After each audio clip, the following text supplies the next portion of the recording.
আমাদের মাননীয় প্রধানমন্ত্রীও কিন্তু একজন কন্যা সন্তানের বাবা।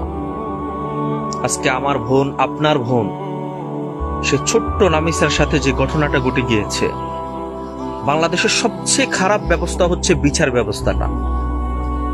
বাংলাদেশের সবচেয়ে করুণ অবস্থা হচ্ছে বিচার ব্যবস্থাটা। আপনি যদি একটা দর্শকের বিচার যদি বাংলাদেশে সুস্থভাবে করতে পারতেন, বাংলাদেশে একজন দর্শন করার পর যদি সুস্থভাবে তার বিচার হতো, অন্তত পক্ষে পরবর্তী জেনারেশনে কোনো দর্শক দর্শন করার আগে ওই বিচারের কথা মনে করে তার রূহ পর্যন্ত কেঁপে উঠত, দর্শন করতে যেতে পারত না। এখন বারবার দর্শন করছে, বারবার দর্শনের শিকার হচ্ছে মা বোনেরা, বারবার তামিছার মতো হাজারো মেয়ের জীবন দিতে হচ্ছে। তারা ঠিক একটা মুহূর্তে আইনের ফাঁক পুকুর দিয়ে বেরিয়ে যাচ্ছে, তারা ঠিক সমাজের মধ্যে হেঁটে চলে বেড়াচ্ছে, কিন্তু যেই সন্তানটি মরে গেছে, যার চলে গেছে, সে ব্যথাটা বুঝতে পারতেছে কি হারিয়েছে। আজকে রামিসার হাতে থাকার কথা ছিল কলম, দেশ গড়ার যন্ত্র।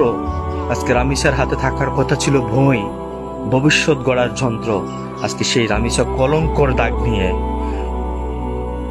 দর্শনের কলঙ্কর দাগ নিয়ে সে রামিসা পড়ে আছে। অথচ দর্শক আজও ঘুরে বেড়াচ্ছে, দর্শক আজও সেই আইনের মধ্যে পড়ে আছে, যার কোনো সুস্থ বিচার হয়নি এখন পর্যন্ত। আর সে বিচার হবে কিনা তারও কোনো গ্যারান্টি নেই। সেজন্য রামিসার বাবা স্পষ্ট বলে দিয়েছে, আমি বিচার চাই না, কারণ আমি বুঝে ফেলেছি আমার সন্তানের বিচার আমি পাবো না।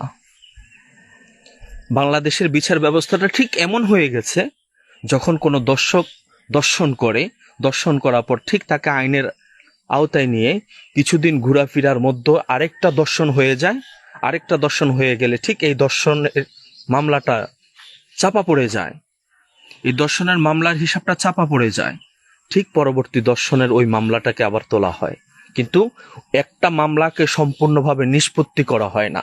বাংলাদেশের জাস্টিস এতটাই নিচু হয়ে গেছে, এতটাই নিচু হয়ে গেছে।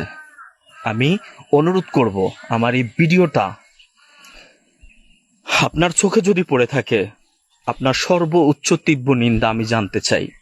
আপনার সর্বোচ্চ তীব্র নিন্দা জানিয়ে উক্ত কমেন্ট বক্স এবং শেয়ারের মাধ্যমে এটা জাতির সর্বোচ্চ শিখর পর্যন্ত পৌঁছিয়ে দিন। আমি চাই এটা চিফ জাস্টিস থেকে শুরু করে মাননীয় প্রধানমন্ত্রী পর্যন্ত পৌঁছে যাক। বাংলাদেশে সুস্থ বিচার হোক, দিবালকের দর্শকের বিচার হোক, যেন পরবর্তী কোনো দর্শক দর্শন করার আগে যেন অমন বিচারের কথা মনে করে তার রূহ পর্যন্ত কেঁপে উঠে, কখনো দর্শন করার কথা মনেও আনতে যেন না চায়। অনুরোধ করব, সবাই ভিডিওটা শেয়ার করবেন, ঝড়ের গতিতে শেয়ার করবেন।